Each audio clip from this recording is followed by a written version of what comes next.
So I want to know when did the effort start?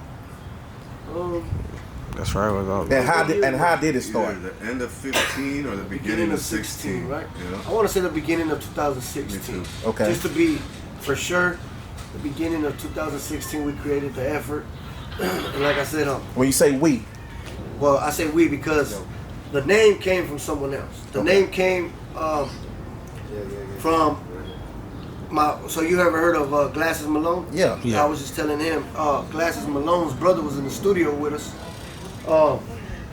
And he basically, Daddy. huh? Daddy. No, that is the other one. Oh. Yeah, so he was in the studio with us, and he basically told us that we should do a mixtape called Effort. He's like, man, you need to make a mixtape called Effort, and then separate the two F's, and make it the EFxFort. He's like, cause that's just you. And I said, you know what? I'm gonna make a fucking label called the Effort. I ain't gonna make a mixtape called the Effort. I'm making a label. So me and my boy John right here, I've been knowing my boy John since 2001, 2002. From being in the system, we did a lot of years together in prison.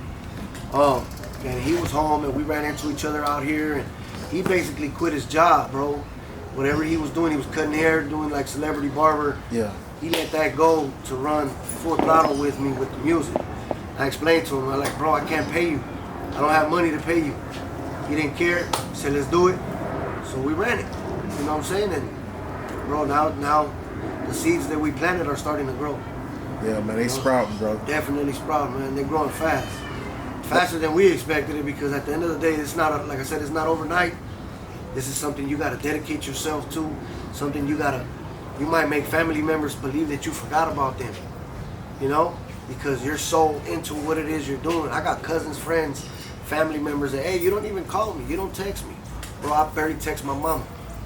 You know what I'm saying? Because I'm in the studio recording. I barely text my uncles, my aunts. Like, I don't, you know what I'm saying? Yeah. I'm busy. And it's not for a bad purpose. It's for a good purpose. Like, this is something that I want y'all to be proud of. I want you guys to be like, hell yeah. That's why he didn't answer my text.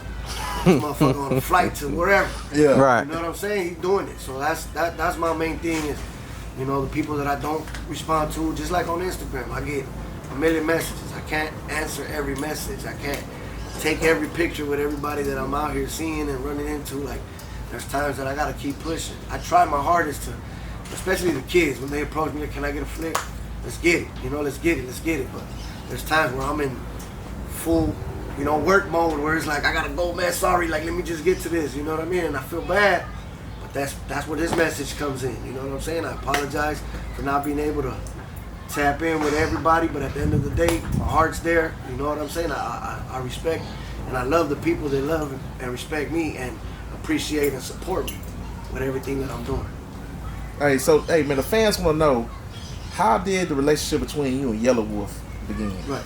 So that started here actually. Oh, right here? Yeah, right here. Started right here with so Esteban Oreo, which is my big bro, famous photographer. Yeah. He's also my photographer, and you know, he does a lot of stuff for us and includes us in a whole bunch of different things.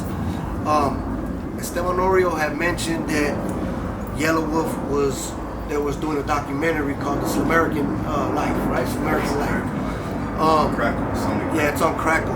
So Esteban told me, hey, check it out. You know, I got Yelawolf. He's shooting a documentary called Slumerican Life. You know, he needs a little area, grimy hood, you know, type of scenery to shoot some scenes. And I'm like, bring him over here.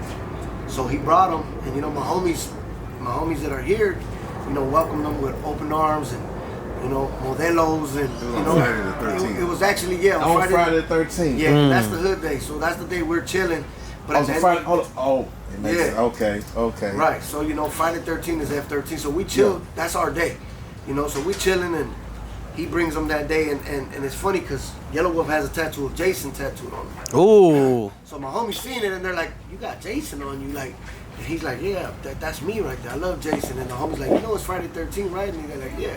The homies like, "You know that's our day, right?" And he's like, "No, I didn't know that." So then my homie started showing him all the Jason tattoos, and he's like, "Oh, okay, like cool." So we just kind of clicked to where it was something magical. Like it was meant to be. We shot in the alley, we shot in the front, we shot all the scenes that they needed. The homies barbecue, you know, respect to my fan band, the Speedies, and you know what I mean. They definitely showed out and helped your boy out with that, and we made this shit possible. And Yelawolf was attracted to it. He liked it. Yeah. He seen the roosters in the front and was like, man. He's like, this reminds me of Alabama, bro. Like, this reminds me of the hood. Like, and that's what was more valuable than anything. And he told me, this is crazy that he told me, man, we need to do a song about this. So my homies were like, oh, you know, my boy raps. And he was like, for real? I was like, yeah. So we played some music for him. He was sold. He was like, oh man, we doing a song. And he told me, look, man, when I feel something, if I feel like doing a track with somebody, I'm not gonna charge them. We're gonna do it. And that's how that came about, bro. He blessed me. You gotta say this again. So Yelawolf told you want to do a song. Zero charge. Bro. Zero charge. That's love, bro. Right. And we got 2 tracks. 2 tracks. So the first one we knocked out, yeah, it was a crazy little ride. He rode with us in the car while we wrote on the freeway, smoking joints, clouding up the whole car. He was just like, damn, you know what I mean? It was a whole bunch of smoke.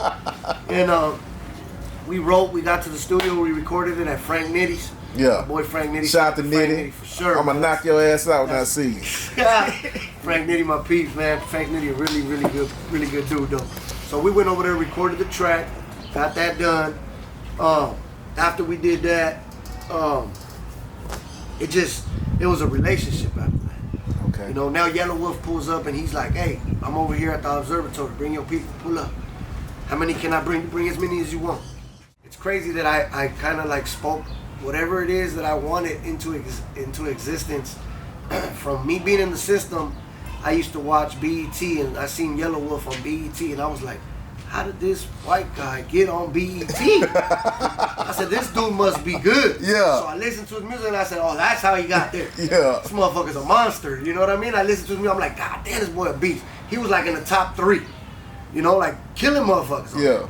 So I'm like, okay, cool. I said, man, you know what? One of these days I'm gonna do a track with him. And I did. Same with Crooked Eye. I would hear Crooked Eye's music and I kept telling myself, man, what would it be like to get on the track with Crooked Eye? Like, how would I even begin? Where would I start? And it happened. It's like I feel like these things are just things that I speak into existence. If I want it to happen, it's gonna happen, man. You know what I mean? Yeah. It's a blessing. It's a blessing from God. Hey, let's talk about the story you told us when we first pulled up by Crooked Eye about the song you did. So everybody knows myself. When I get into the studio, it's insane. I write my music so fast. I write it to perfection, to a T, but it's really fast because that's the way I work. You don't come with nothing ready to go. You I write on the spot at the studio. I get it done. I get it done sometimes before the producer's even done with the beat. All I hear is the first little clap and snare, and then boom, I'm already writing. By the time he's like, oh, okay, I got the beat. I'm like, okay, I got the song. It's done. And they're like, even Misfit Soto trips out sometimes, man. He produced a couple tracks, boom, and I'm already done with it before he finishes the beat. He's like, fuck, like he trips out on it, you know. It's something. It's a blessing. So most of the time, which 99% of the time, I've never had to rewrite a verse ever. When I do collaborations or when I do features or whatever, I've never ever had to rewrite a verse other than with Crooked Eye. Yeah. Crooked Eye is on some whole other level. Like there's no denying what the boy is, man. The boy's a beast, bro. Like, bro, I dropped my verse. No pen, no pad. I dropped my verse. After I was done with my verse, Crooked Eye was like, all right, let me go in. He went in. No pen, no paper, no phone, no nothing. Just